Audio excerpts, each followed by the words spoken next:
a few minutes for people to join.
Hello, everybody. I see the number of attendees slowly is getting steady. Okay, a few more people joining. Do I have the permission from the team to start? Yeah, okay. Thank you all for joining us on this roundtable today. Today we bring together partners from our GlycanAge network to talk about a very important subject of using biomarkers to drive actionable longevity insights and longevity protocol developments. My name is Paula Francekovic. I am a GlycanAge education manager. My role is to help our clients and partners understand the GlycanAge report and use it to optimize their health or the health of their clients and patients. Today, I'm proud to present our panelists. I'm joined today with Dr. Mark Sherwood. He is a CEO and founder of Functional Medical Institute. He's also a best-selling author, a year-long athlete, TV and podcast host, and holds many other exciting roles. What is very exciting to me about him is that his general pioneering approach towards health optimization and disease prevention, which I'm excited to dig a little bit deeper into today. So thank you, Dr. Sherwood, for joining us today. I'm also joined by Nicholas Nick Arapis. He is a director of strategic operations in Optispan. Optispan is a company that focuses on, I would say, developing personalized longevity strategies, right? And very data focused in doing so. Well, most of you probably know Nicholas from his role as a co-host of the Optispan podcast with Matt Caberlane. And I also know that he has a background and passion in exercise and sports performance. And I'm curious to learn more about how we can evaluate and optimize this exercise routines to achieve longevity, not just sports performance results. And lastly, I'm joined with Angela Foster. Angela is a nutritionist, a health and performance coach, creator of Biosyncing, and also a podcast host. Thank you, Angela, for joining. She is actually going to be our moderator today. I have to say, Angela and I share a common background in nutrition. It's also going to be perhaps interesting if we can scratch the surface about how nutrition for longevity is supposed to look like. I know that everybody probably has a strong opinion on that particular topic. Okay, Angela, I will let you take over, and thank you everybody again for joining this discussion. Thank you so much, Paula. Thank you for that lovely introduction. It's great to be here with everyone today and really to explore this area. So, I think what we would kick off with when we're looking at biomarker data is really to begin with the data itself. There are so many tools out there at the moment, so many lab tests that people can do, and also wearable data. How do you navigate this landscape, and what would you say are the most important metrics and lab tests that you look at in the area of longevity? Well, I would say for me, it's going to be the basic stuff. Believe it or not, I think Nick would appreciate this. I look at body composition. I want to know the percentage of body fat because I find that scale weight really does nothing other than bring confusion. We want to make sure we have an adequate amount of musculoskeletal mobility, and that's going to require muscle. And we want to reduce excess fat tissue because that's going to create inflammation. We already know that. And of course, that's also a home for toxins. So I look at that one a lot, along with the standard HSCRP. I find that that marker for chronic systemic inflammation is really, really important. And to sort of tag on the nutritional angle of that, I like to look at fasting insulin. I like to have that really under about 5 for most people because I find that when that gets up there and is driven over time, we're getting a good amount of fat storage, most likely. We're getting a good amount of inflammation. So looking at those three things, as well as, of course, I like to look at the particle sizes of lipids as well, because I can see how much inflammation has created on perhaps the LDL molecules and if they're getting small. So those are some of my standard go-tos. There's others, but I'm going to look at those right off the bat, and those correlate very, very well with obviously not just health, but also longevity. A related question to that, actually, before I come to you, Nicholas and Paula, when you're looking at body composition there and you're looking at like muscle mass and body fat percentage, are you finding variances? So people who, for example, have a higher visceral fat, that's driving more inflammation, as opposed to some people who maybe carry a little bit more body fat, but it's more adipose tissue that maybe isn't posing so much of a threat to health. Have you seen variances there? Yes, no, most definitely. But the visceral fat, I feel like, is the danger in all of that. Certainly, with the fat wrapped around and into and in your organs and things like that, right there in that center mass area, especially in men, as in around the navel area. If you see that start to pushing out, and to give people an idea of what that looks like and feels like, if they don't know the difference, is it would be like the person swallowed a basketball, and it's really tight. You can't pinch it. It's like super tight because it's the fat from the inner side pushing outwards. And that's perhaps the best analogy I can give. And women can accumulate that too, but in our experience, it's men that accumulate that a little more easily.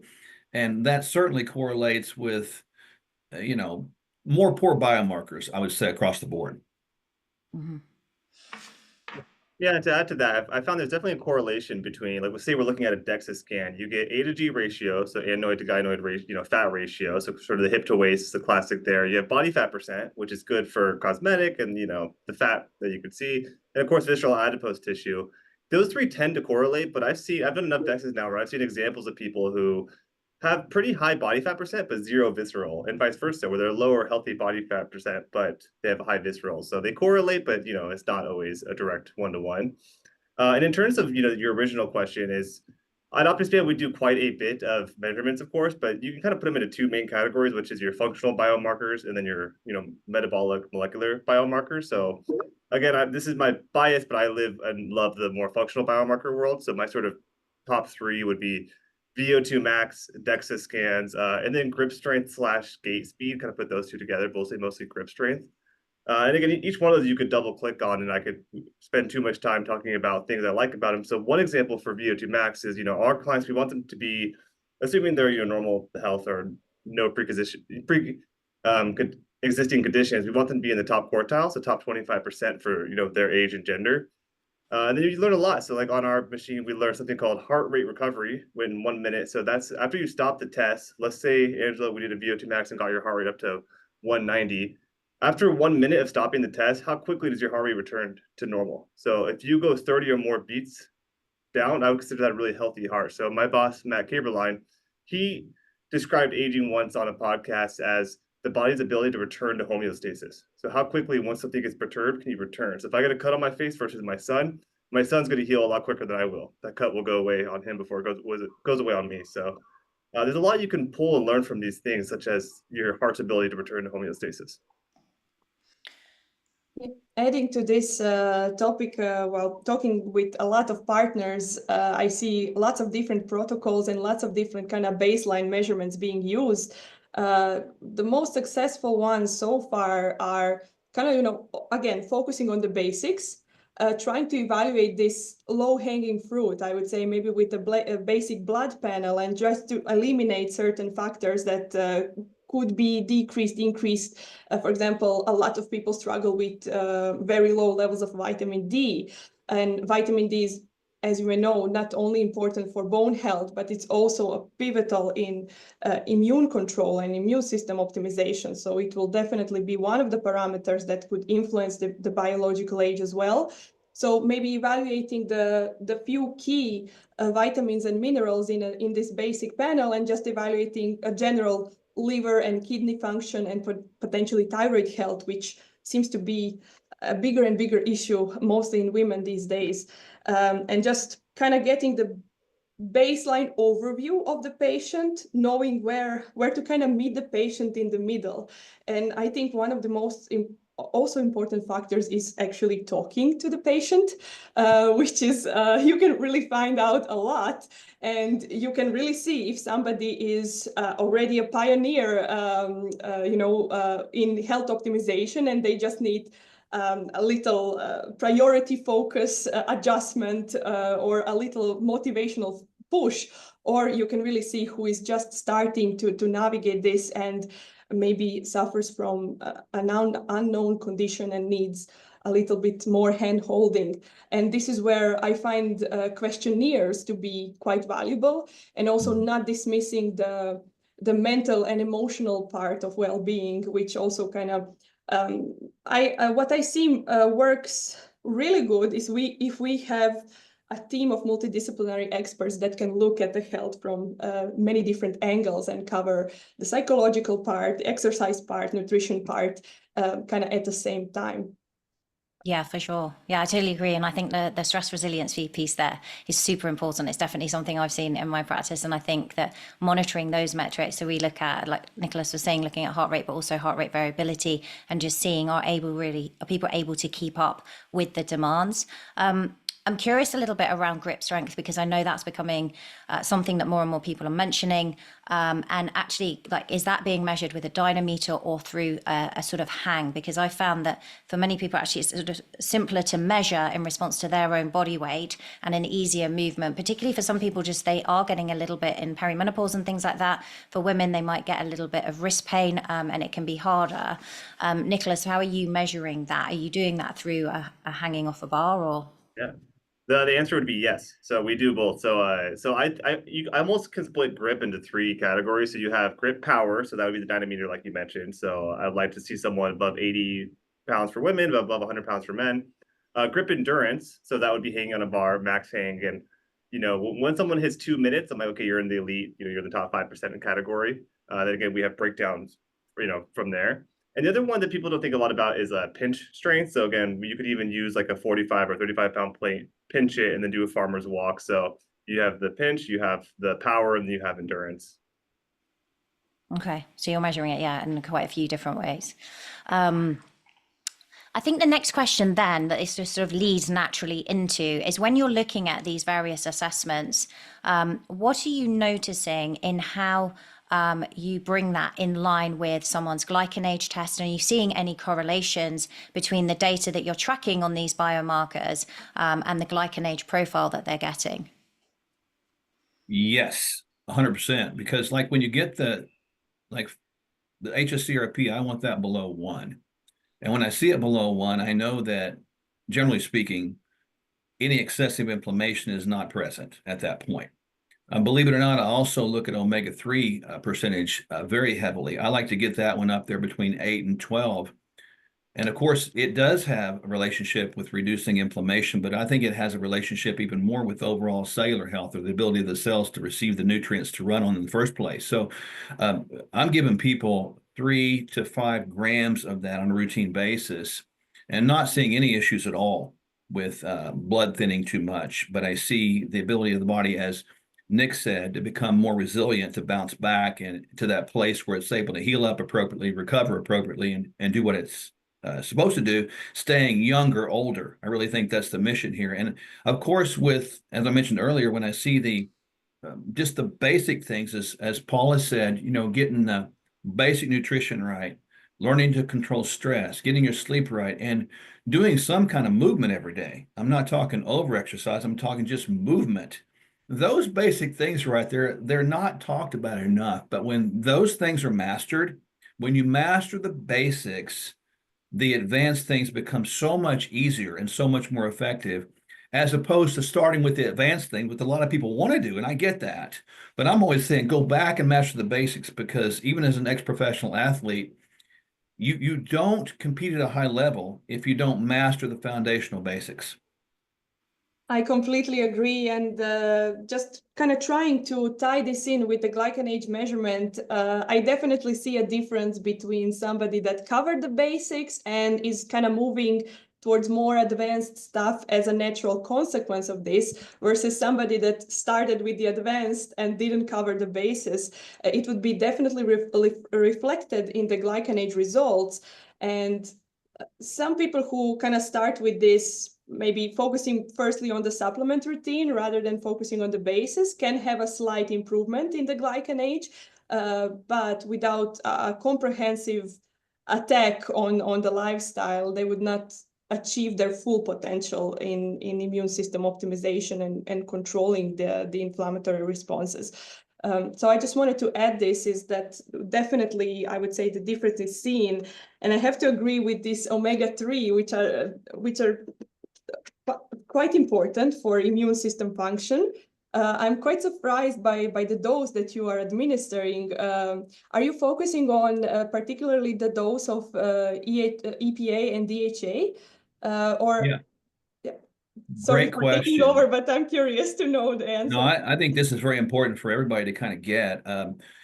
We like about a 3-to-2 ratio, EPA over DHA, 3-to-2 ratio. So it's important, even when you're selecting an omega-3 fatty acid, to not just buy fish oil, because you want to make sure that the gram load or the gel cap load is going to be equivalent with just what you need, the icosapentaenoic acid, docosahexaenoic acid, EPA and DHA respectively. So about a 3-to-2 ratio, for example, if you're going to give 5 grams, well, you're talking 3 grams of EPA, 2 grams of DHA would be equivalent of what you're looking for in that ratio.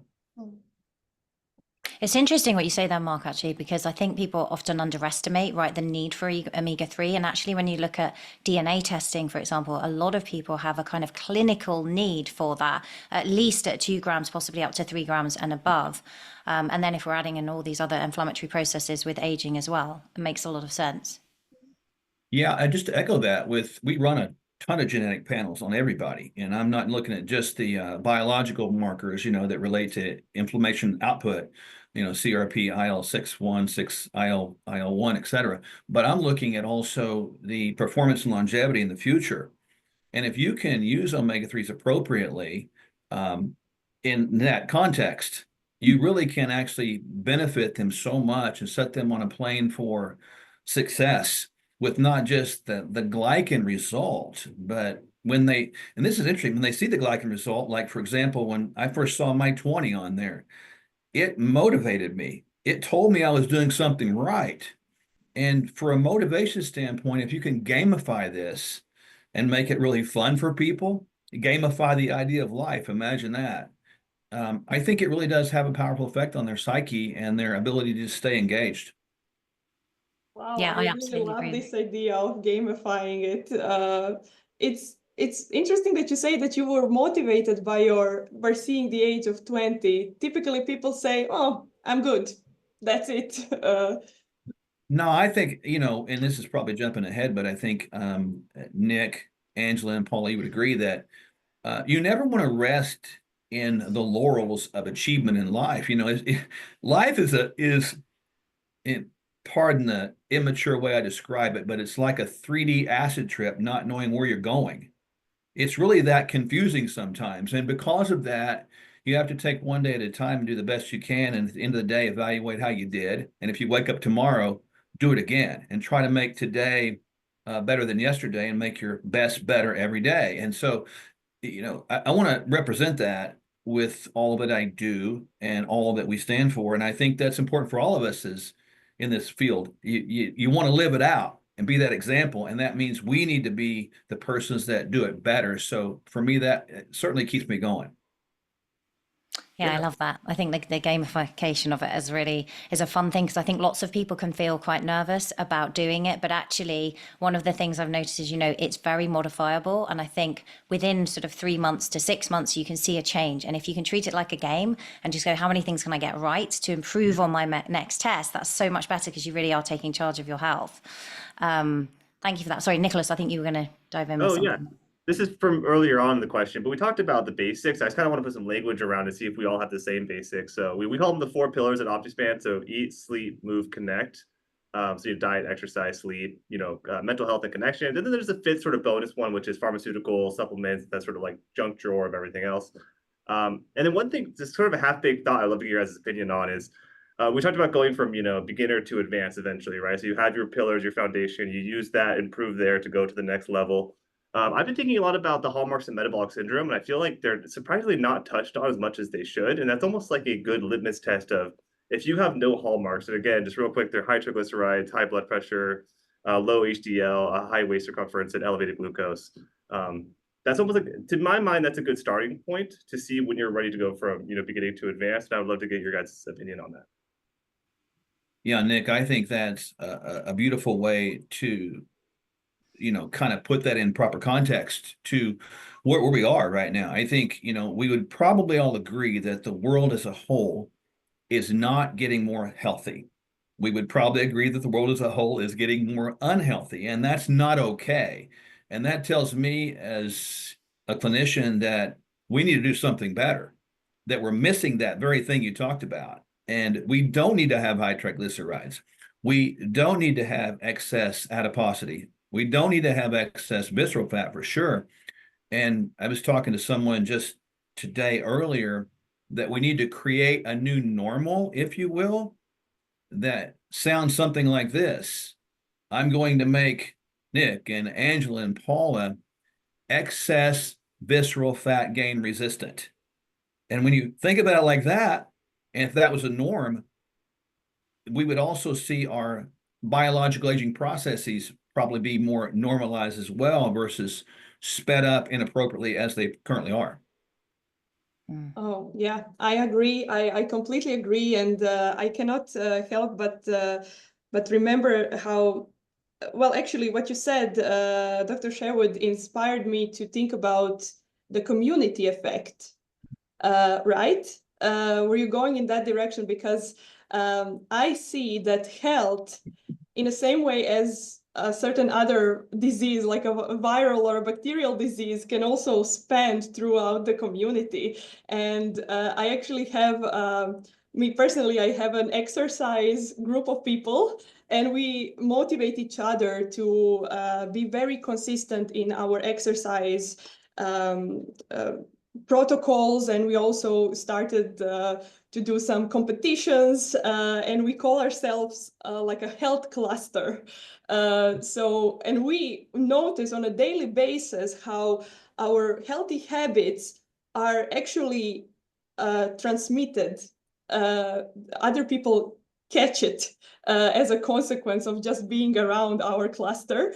And I would say this is one important, I don't know how to actually foster this and facilitate this, but realizing that we are not alone in this, and the whole community around this, if we kind of collaborate, we can all advance in this and improve. And definitely, if you are in a negative cluster, so for example, if people around you are obese and are smoking, that kind of sets your threshold of what is normal at a very low level. So you think higher body mass is more normal, right? So why don't you have it? Or smoking is normal around you, so it's not that bad if you smoke once in a while, right? 100%. And we see this, right? I see this with families as well, because with children, you know, we often say, I think it's been said that our children don't do what we tell them to, but we can be assured that they'll be 100% accurate in becoming us. And you see that as what you model as a parent, and that feeds through into future generations, which I think we can really help to change. While we're on the subject of nutrition, you've mentioned omega-3. I think this is really, really important. If we stick with nutrition, one of the things that I really focus on myself with clients is, particularly from a longevity perspective, is making sure that they're having enough, a high enough protein intake to support that muscle mass and strength. And that can also help to reduce things like cravings for foods that are going to contribute to more of that weight gain. What are the other things in terms of nutritional optimization? What other strategies can you share that you found have really powerfully influenced these biomarkers?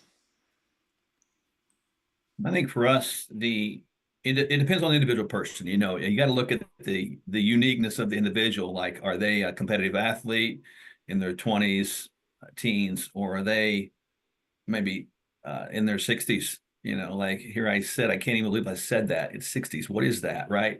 But the idea behind that is, you know, you have to look at where they are and what they're training and stuff like that in their age, because as we do know, it becomes a little bit more challenging potentially as we age to utilize nutrients at the cell level. And so we have to really maximize that. But to your point, what we've done for people that as they're getting into that, let's just use the example of perimenopausal and upward for male and female, when the tendency to accumulate body fat, inappropriate body fat, inclusive visceral fat, goes up higher.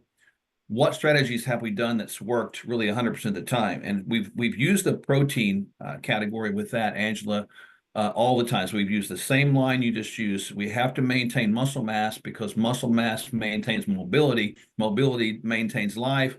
The lack of mobility is called rigor mortis. And they get a good chuckle out of that, but it really means something to them.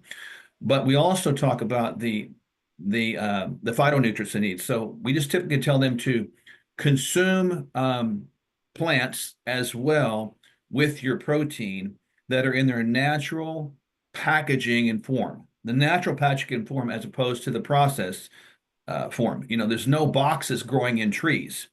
There's no wrappers growing out of bushes. And we have fun with that conversation. And I think people get that. And the more relatable you can become with that, with stories with people along the nutritional lines, because you're talking about culture here. You're talking about families. You're talking about habits, all this stuff. And people can do the same old things. And we somehow attach food to reward or pleasure, you know, and that can be good or bad.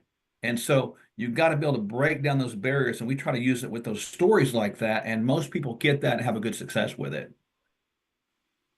Yeah, two quick thoughts I'd love to share on this topic of nutrition. So, I mean, the first is one thing we're adamant about is just testing for deficiencies. So D3, omega, whatever it might be, test, supplement, or change diet, a bit of both, and then retest to see if we get them where we want them to be. The other one is just knowing their phenotype. So maybe back to DEXA, back to the subjective data, meal planning. But when hiring a health coach, I could put 3 data sets in front of them, and all 3 people, person A, B, and C, need a completely different nutrition plan. So one has a high muscle and they've got healthy body fat. They're probably more on a maintenance plan. The other one has low muscle, low body fat. This is the marathon runner who she's in her 60s. Okay, now we need to work on building some muscle on her frame for her bone density and whatnot. And the last one, someone's high muscle, high fat. Those are my favorite people to train because you can be pretty aggressive with their nutrition protocol. And because they have a lot of high muscle, usually high bone density, you're less at risk for something like, sarcopenia. I would just like to add, having a background in nutrition, there was some animal studies done on protein restriction as one of the longevity interventions. And in some of these research papers, they actually concluded that not calorie restriction for humans is the full picture, but if we kind of restrict protein intake, we can get the additional longevity benefit.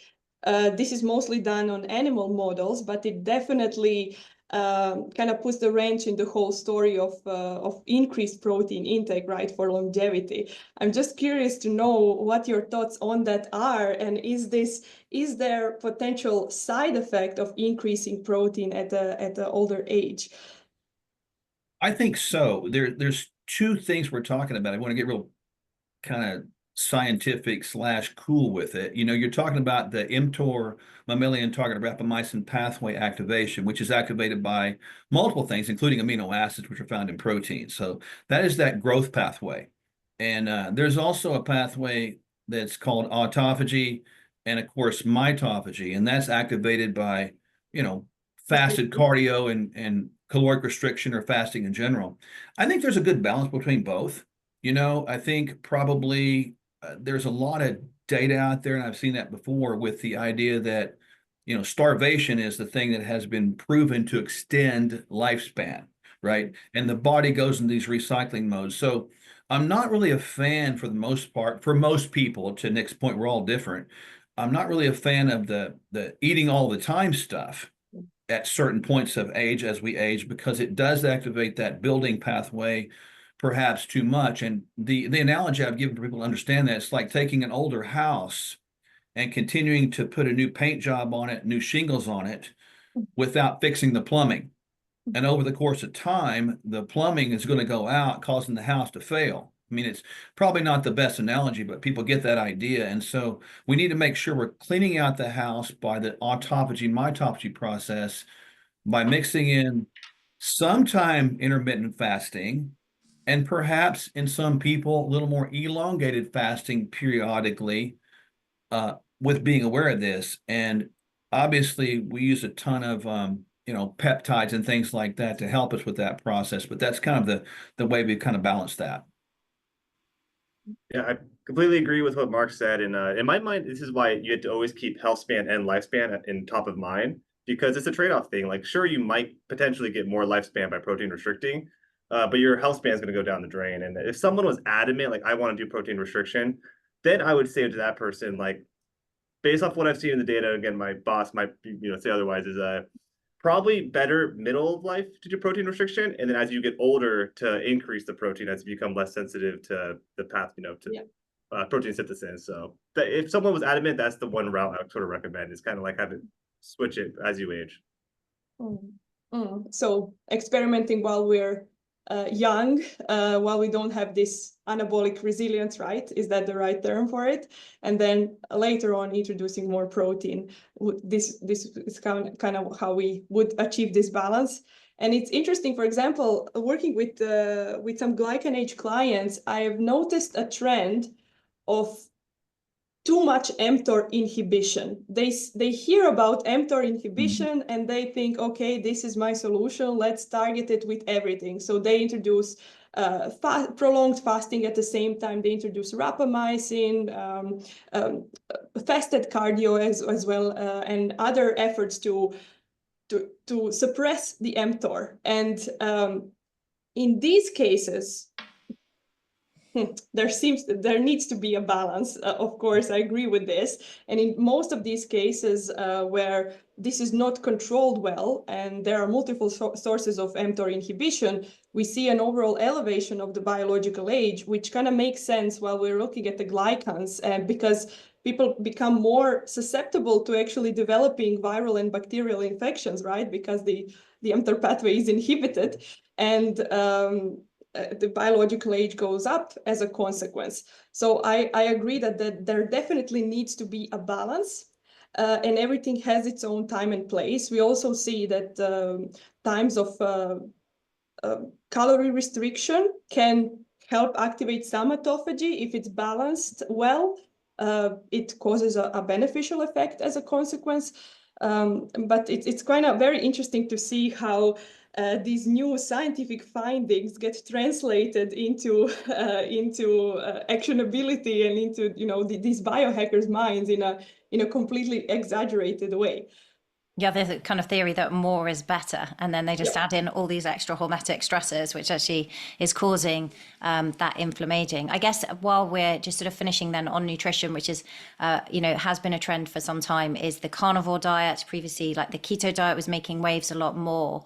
Have any of you seen either accelerated glycan aging with something like carnivore? I know it's, people are modifying it more recently to take in more polyphenols and antioxidants and things. Yep. Traditionally, it wasn't that way. And I think you do miss out on the fiber and all these phytonutrients that we've been speaking about. I'm curious what the three of you have seen in relation to that. Yeah, Angela, I've seen that going back as maybe 10 years ago. You had people doing what they thought was ketogenic eating and just eating literally a lot of meats and dairies and porks and just making a big casserole out of everything and excluding all phytonutrients. And I watched and I was horrified at what it was doing to their, not just their biomarkers, but even things like the glycanage. And it got worse. And they were happy. And this might sound a little bit weird because they were losing weight. And I'm like, no, you're getting more unhealthy as you're losing weight. You're losing a lot of your life. And to Nick's point, we need to be about increasing health span within lifespan and decreasing sick span within lifespan. And then you're right, the moderation has occurred today where they're starting to add phytonutrients. And again, to tag on to what Nick said, checking our nutrient level, our micronutrients at the cellular level to make sure we're not missing anything. And the light bulb starts to come on then, and they realize that they don't need to be just discretionary eating just all kinds of protein and excluding vegetables. Now, some people today, the carnivore diet, the hardcore carnivore is extremely popular.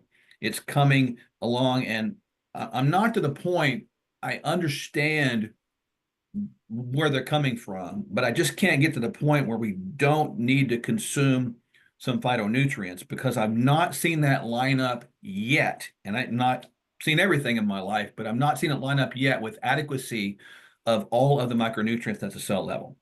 And just, Yeah, so, sorry, please. Oh, yeah, a few quick thoughts to follow up with what Mark was talking about. So again, in our clinic, no data on extreme diets and the glycanage. I mean, I think the type of people who so far have been attracted to OptiSpan are the type of people who are already kind of aligned with, you know, our approach.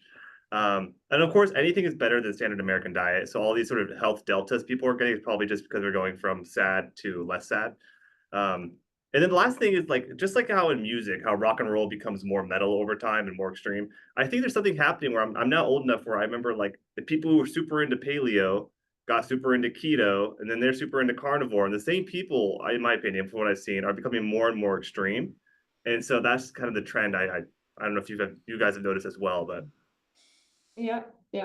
And just to add on certain data points that I've seen, this is just anecdotal evidence so far based on my experience. We did have a few clients that were following a strict carnivore diet, either within the combination of one meal a day, consuming extremely high amounts of meat at one sitting, and more loose carnivore diets with adding eggs, adding butter, but definitely without any additional fiber or other nutrients. And we also had some clients that were on a raw vegan diet, which is also restrictive, but on the other end. And in most of these cases, we see an overall increase in the biological age. We don't know why this is happening, but we believe because of the general micronutrient depletion, because both parts of the spectrum are definitely deficient in essential nutrients. But what is also interesting, what we observed so far within the carnivore group is a general decrease in the glycoprotective glycans, in the cardioprotective glycans. So there seems to be a very early signal of a potential cardiac disruption with going like full carnivore for a prolonged period of time. We only see in this signal in people who were on the carnivore diet for more than 1 year. And I can tell you there's just a handful of those kinds of clients. So it's very, very early to draw conclusions for this, but it's definitely not a positive signal that we are seeing. And on the other note, coming from a nutritionist perspective, I also see why people are drawn to carnivore diet and ketogenic regimes. Most of the times they're actually trying to solve a problem that they may have. For example, they have irritable bowel syndrome, or they have skin inflammation or joint inflammation. And in that sense, I actually see a mild benefit of a carnivore diet in a very short amount of time. And this is actually what we typically use in nutrition science, and we call it elimination diet, not carnivore diet. But if you kind of eliminate a majority of the inflammatory modulators from your diet, you can kind of have your diet at, for example, eat just 5 basic food components, and then reintroduce as you move along, and then you'll know, then it's a protocol of how to actually personalize your response and to see what your body reacts to, right? So I kind of see the acute benefit of having such a elimination protocol, right? I don't know if you've seen the same thing, but for a short while it may help, but for a longer while, the signal is very bad for now. It's a little bit like the ketogenic diet can be used, right? It's short term to adjust.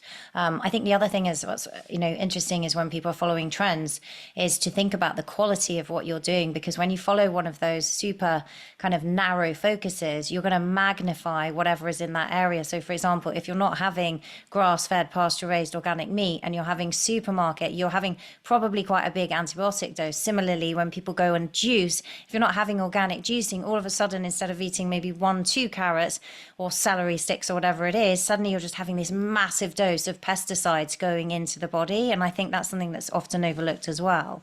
I guess that brings us on to the next question here, which is around what you three have seen when you have a patient who actually says, no, I feel great doing this, right? So I might not have the best muscle mass and bone density, but I love doing my ultra runs, or I'm loving this carnivore diet, and how you work with them to kind of bring their mindset back in line with the biomarkers that you're seeing to help create that behavior change.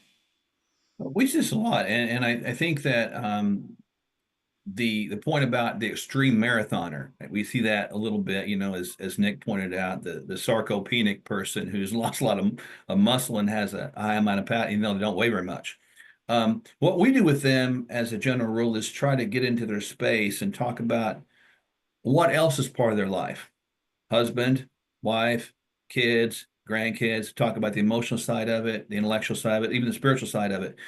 What's the point? What are we doing this for? We know that exercise might be a medicine for you, but if you take too much medicine, it could be a danger to you, right? And so we try to navigate those waters and keep coming back to, maybe in an extreme marathoner, and we've had some success with this, do you think you could probably add maybe 2 days a week of maybe some kind of moderate strength training, and maybe work on perhaps some shorter runs from time to time to preserve capital?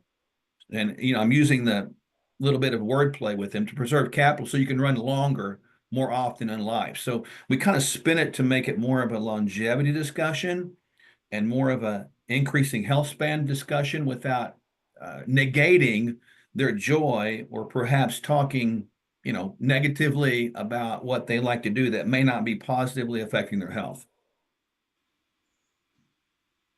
Yeah, I completely agree. Not much to add. I mean, it's the same. This problem has actually been more difficult than I was expecting joining this field as sort of like a health span coach, which is sort of like, I come from the powerlifting world, and it's really clear what your goal is. Your mission is to get as strong as possible. So your coach is aligned with your goal.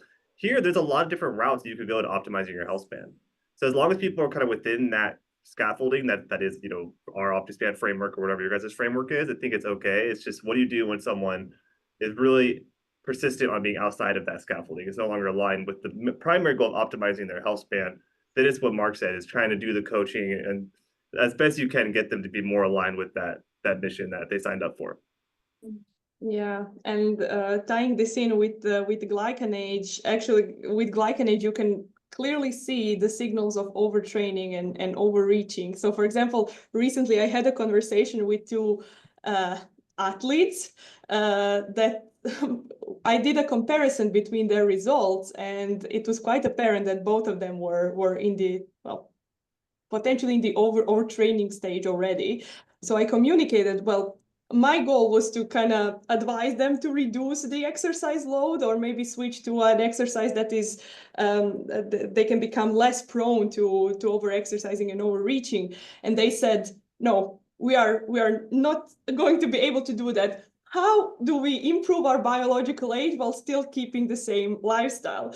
And I was very stunned by this question of, okay, do we actually have tools for that allow people to actually continue doing what they're doing, but still have the immune support benefits of having a lower biological age and a better immune response? I didn't know the answer, to be honest, because it's a very interesting question. Does any of you have something? Well, I can tell you this. I have had that happen as well before, where people just would not stop because they might say something like this, Dr. Sherwood, you don't understand. I have to do that for my Yes. mental health. And I'm like, okay, cool. I don't want you to like Yeah. freak out here. Well, what we've done on that is we've talked about, adding recovery aids, perhaps adding things like nucleotides, increasing their omega-3s, maybe red light therapy, maybe cold plunge, maybe sauna, utilizing molecular hydrogen with their inhalation or consumption of that, just to help them speed up those recovery times. Because the bottom line is overreaching, overtraining is going to create more inflammation, less recovery, more breakdown tissue, less cleanup ability. And so that is the aging process 101 right there that they're actually contributing to. So you have to kind of navigate that water carefully with them. But that's some of the things we've done with mixed success. Mm. Yeah. Yeah, I think as well, like we're trying to help them distinguish between what's functional overreaching and non-functional, where you're just getting this wandering baseline and you're prone to injury, because there's no greater way to kind of decimate your mental health when you're injured and can no longer exercise as a result. But it's hard to get them to see that, isn't it? Sometimes ahead of time. But I agree with you. I'm the same in terms of adding in those recovery protocols. Nicholas, I'm sure you have something to add as well here with the athletes you work with. I saw a comment pop up. It's like, how do you measure overtraining? And again, top of the head, I think of increased, resting heart rates if you're wearing an Oura ring or a Whoop, decreased HRV from your baseline, which everyone's baselines are probably radically different here. I'm sure there's some molecular ones that, you guys could speak to, and maybe C-reactive protein or inflammation of some sort. Yeah. While we've still got a little bit of time, it would be nice to, I think, switch gears a little bit and just look at hormones, just because this is a powerful area that Glycanage, I know, have done some research in, and you've all probably seen in your clinical practice. When we're looking at, let's begin with women's health and the kind of bidirectional relationship between glycans and inflammation and estrogen in particular. I know that for women who are able to have some hormone replacement therapy, we see a reduction in their glycan age. I'm just like to see what you've been seeing in the practice and how someone might approach this as to when that might be the right time for them to look at it, if it's an appropriate decision that they can take with their medical doctor. We have seen, of course, like you all have as well, when a lady gets into her perimenopause, especially menopause time, the aging process increases. And it's the irony of that is when a lady is pregnant, her aging process decreases. Yeah. So we can derive from that clearly that hormone presence or availability is a beneficial thing. And so kind of starting right there, but as they get into perimenopause, we've seen, even when they're still producing estrogen, their progesterone and testosterone begins to kind of wane down a little bit, which can affect their sleep, which can affect their mobility, which can affect even weight retention or even fat tissue increase. So we have seen that if we start bioidentical hormones within the perimenopausal time, not so much estrogen, but maybe progesterone and even testosterone, and roll them through up into and through menopause, and then replace the estrogen at an appropriate time, they can go through the menopausal period of time while actually maintaining a good biological aging process and speed. So for us, we have seen it work literally every single time. And of course, the other segue with that is, what if somebody refuses to, or doesn't want to, or just can't for whatever reason do hormones? And we've been experimenting with a little bit of bioregulators that are targeted towards the ovaries. And so far, I'm waiting on some results of those, but it's encouraging so far. Awesome. That's very interesting. Just to add on this topic, I think a lot of women that I speak to actually decide to take the glycan age testing as part of their discovery journey.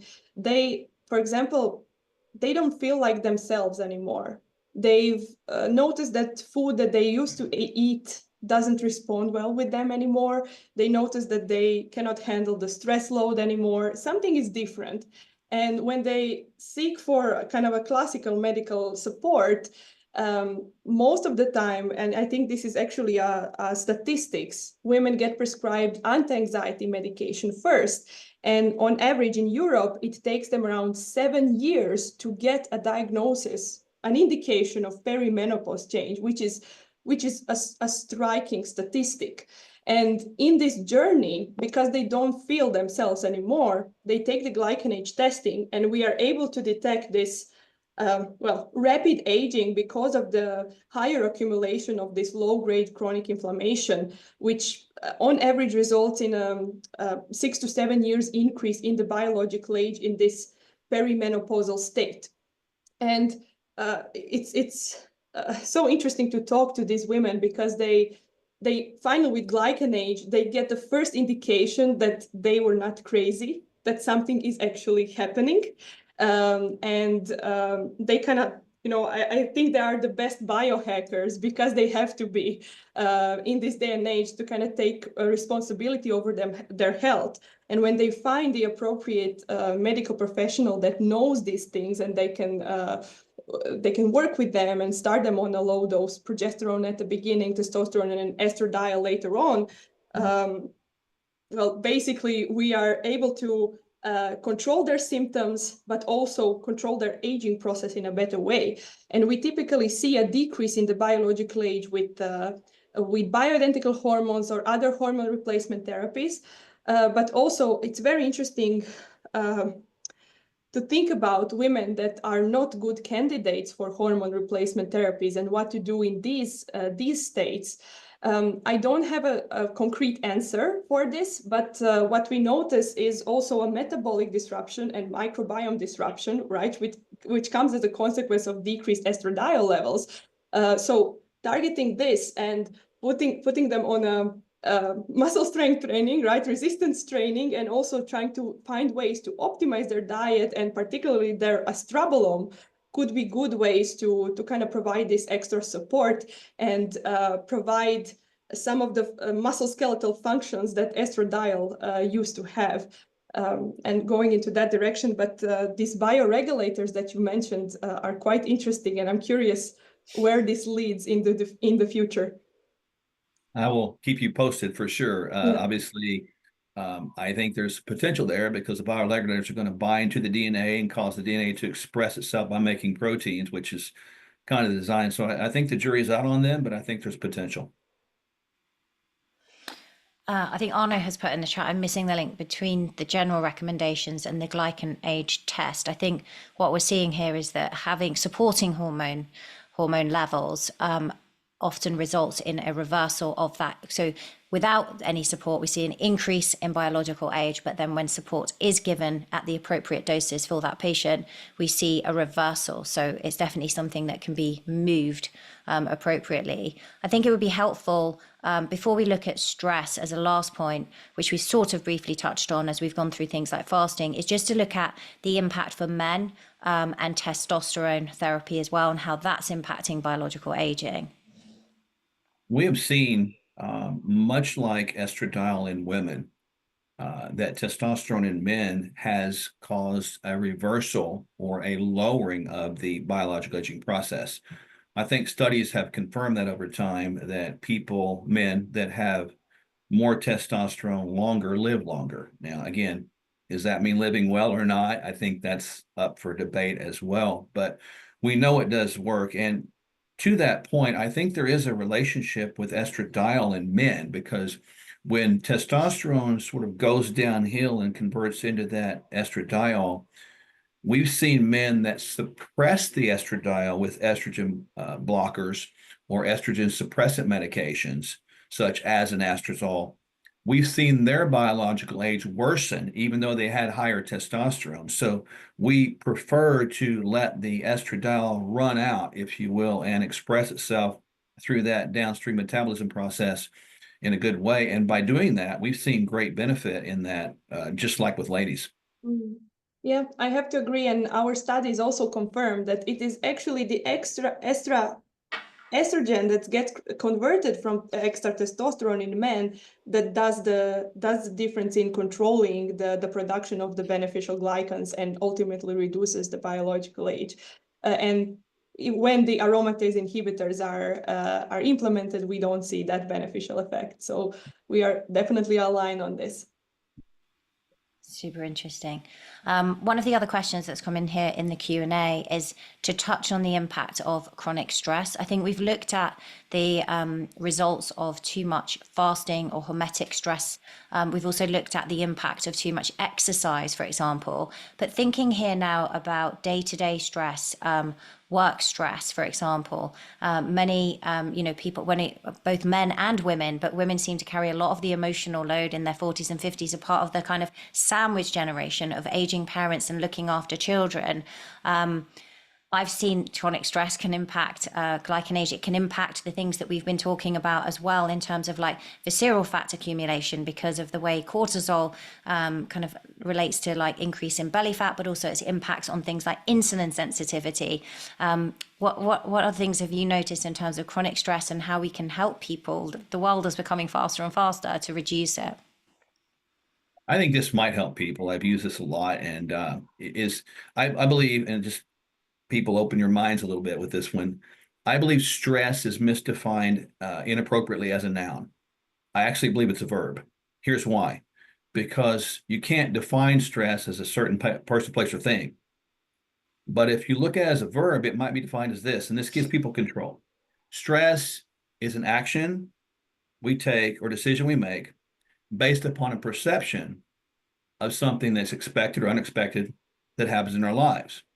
And if that's the case, that means then that we have control over the action because we have control over the perception. So when you have a traffic pile up that's you're late for an appointment, you have a decision at that point.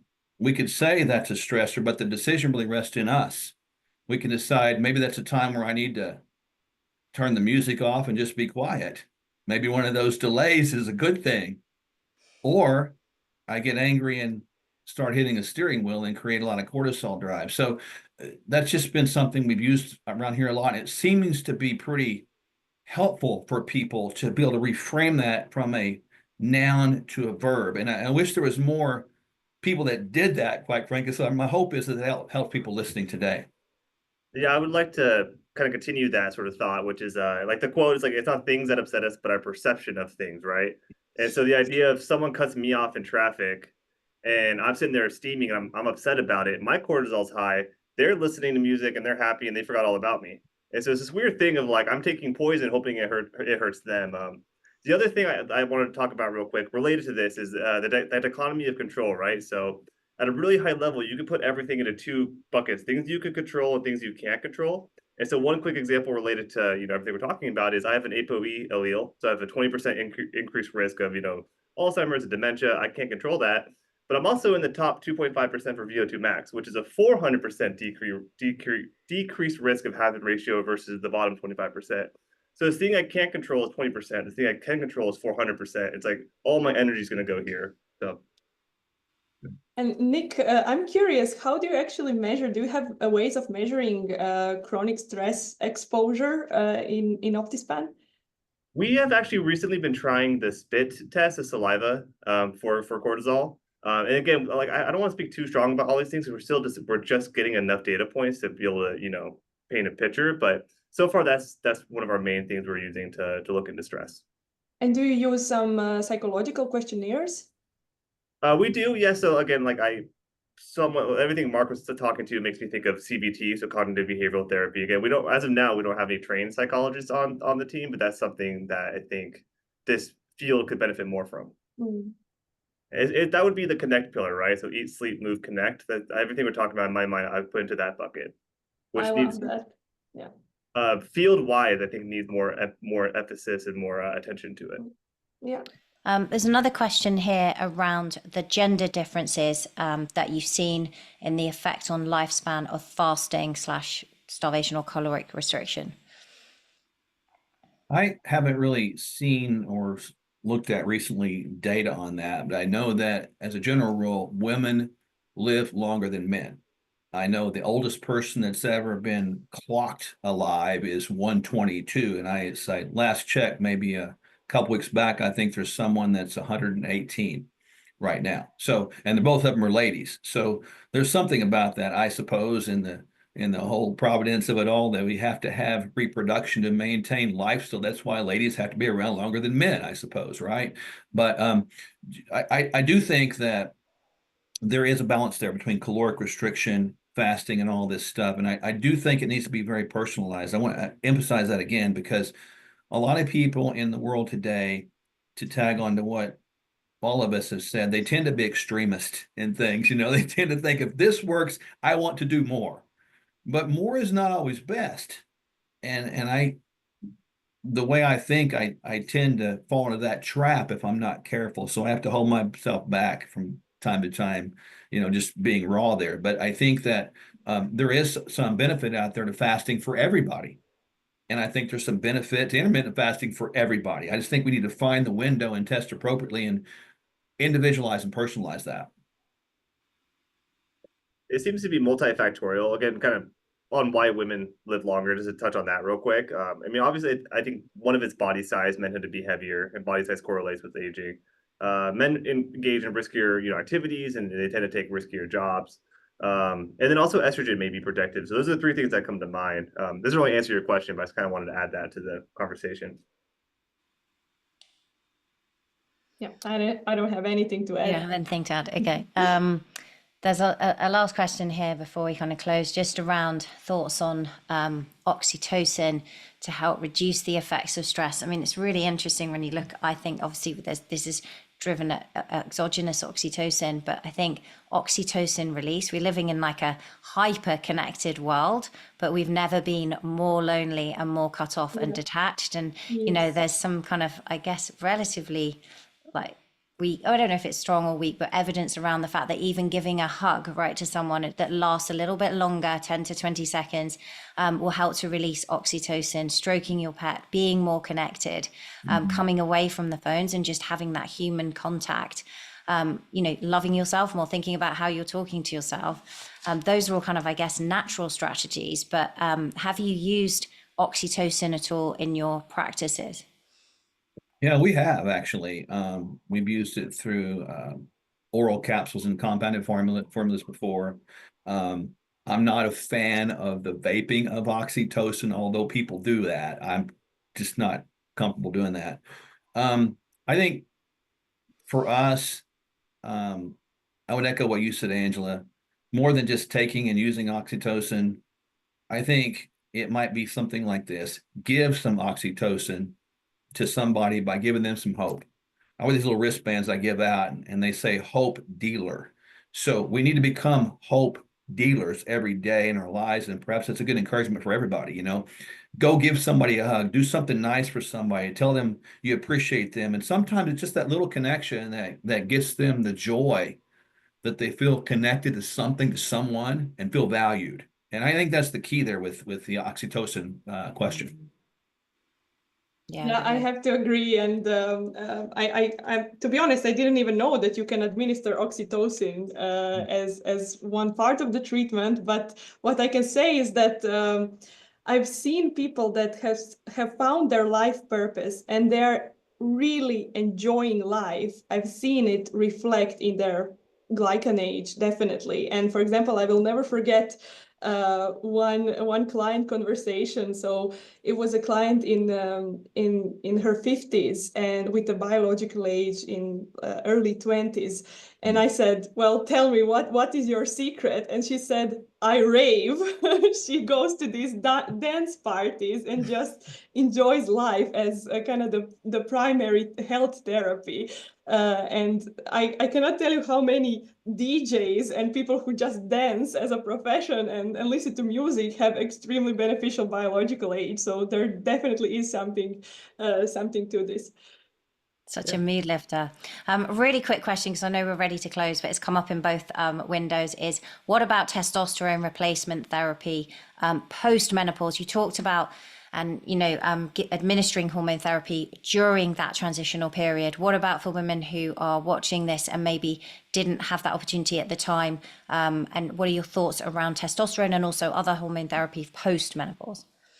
Yeah, you got to be a little slower with it because the receptors are probably pretty sensitive. In other words, when you give a little bit of hormone, think of hormones like emails, and think of a receptor to cell like a person that's been waiting to hear from you for the last 5 years, and you all of a sudden send the email. They're going to receive it quickly, and that's kind of the language we have with them. But we are for that. You have to start a little bit slower. And the methodology of this is always start low, even too low, and go slow. And then when in doubt, go slower and get the conversation right, because everybody's receptor sensitivity is going to be different. But with testosterone, with estradiol, with progesterone, we have seen those benefits increase from the standpoint of reducing stress, increasing muscle tissue, decreasing fat, increasing, relational health, if you get my drift, that maybe has gone awry as well. So we are for that 100%. And we've seen good benefits from that. Amazing, thank you. Before we close, I'll come to the last question for each of you before we close here. There was a question around the support. I mean, I can speak personally, just having done the testing as well myself from GlycanAge as a company. I think the support is phenomenal. You get a very in-depth call to go through your results, and then when you retest and to look at the changes in biomarkers and get some really, really solid strategies. So I don't know if you want to add anything, Paula, about that. Well, yeah, you basically described the whole process. So we are very, hands-on with supporting our partners and providing everything that they need to implement into their practice. And we are constantly listening to feedback and trying to improve. I know it's still a lot of mystery in this area, and for the first time, glycans are very early indicators, and sometimes the protocols are not quite clear. But this is where, us gathering the good practices from our partners and also having these conversations and sharing, we can definitely get to the kind of the common ground of what is the appropriate protocol, because we do have now these early biomarkers, but how to actually address this and how to keep the health span without turning it into a disease is something that it's going to happen in the future, but definitely we need to collaborate with, and we do collaborate with a lot of practitioners for us to be able to, use their knowledge, your knowledge to find appropriate ways to preserve the health. But we are definitely, trying, listening. It's a long way to go, but we are, for example, we are now on a way to publish a new improved report, which has some general recommendations that we learned how to generate based on the experience and based on the further intervention studies that we conducted so far. So hopefully that will, I don't know if I announce it too soon, but it's coming. It's going to be available for medical professionals very soon. Super exciting. Before we close, let's do a quick rapid fire. If there's one thing that you wish everyone could know, whether it's practitioners or the general public, and they really better understood about sustainable health management, what would that be? Should I start with you, Nicholas? Yeah, so I kind of have a weird answer to this, but I just feel like in this field in general, it's going to be growing at a rate we haven't seen before. So a quick comparison is my wife was a really early adopter of CrossFit. And back in 2008, all the best CrossFit athletes were transplants from different sports, from Olympic lifting or football or whatever. And now, 17 years later, people grew up doing CrossFit. I think the field's going through the same thing. So Matt Caperline, Brian Kennedy, that geroscience generation, they stumbled in from different fields. And now we have people in college reading Peter Attia's book, hopefully watching this type of content in our podcast. So I just think we're going to see an exponential growth in the field. So closing thoughts. Mark? I think the key point for everyone is to become your own doctor. Own your healthcare. Don't depend on somebody else to do it for you. Find people you can work with and collaborate with. Information today is available. It's not proprietary to clinicians or practitioners anymore. So that's the benefit that we have. But take charge of your own health and don't put it off on anybody else. It's not anybody else's fault. It's not anybody else's problem. It's ours. And so my motivation for everyone is to look yourself in the mirror and make the decision that you're going to treat that person right, not just today, but every day. Love that. Okay, Paula. I have maybe three things. First, be curious. I think curiosity is the best feature. For example, if you see some indicators that are not optimal, ask yourself, why is that? How can I improve? And dig a little bit deeper, talk to people, and just address this curiosity, general curiosity. Secondly, find your health cluster and find a way that you can actually build a health cluster around you and be a positive influence to others. Because remember, health can also expand to the community. And thirdly, find ways to increase your joy span. And I learned this as a phrase recently from one of our partners. So there is lifespan, health span, but there is also joy span. So how much time you can spend just enjoying life. Yeah, I love it. I love all of those that you put there. I think from my perspective, I would say, really, really just to add to it, focus on the fundamentals. Like, don't get carried away with just trends on social media. Think about sleeping, eating, moving, having these nourishing relationships with people, and just having that joyful approach to life that Paul has been speaking about there. I think it's so, so important. If you get those fundamentals right and just reward yourself, congratulate yourself on what you're doing. Tiny steps add up and they compound over time. Really amazing to be here today and to be with everyone. Thank you so much. Thank you, Paula. Thank you, Mark. Thank you, Nicholas. And thank you, everyone, for joining us today. I don't know if you have any closing comments, Paula, before we round off the session. I'm good. Thank you. Nick, do you have something? I feel like you didn't speak much at the end. I don't know if you have something to add. Oh, no. Yeah, no, we're mostly talking about hormones, and I just wanted to, that's not my domain expert. I knew you guys would be able to handle that much better than I would. And so, Michael, just go work out. Have a high VO2 max, grip strength, muscle mass. Control what you can control. Actually, it's my training time in a few minutes, so There we go. I will take you up on that. All right. Amazing. Thank you, everyone. Thank you. Thank you.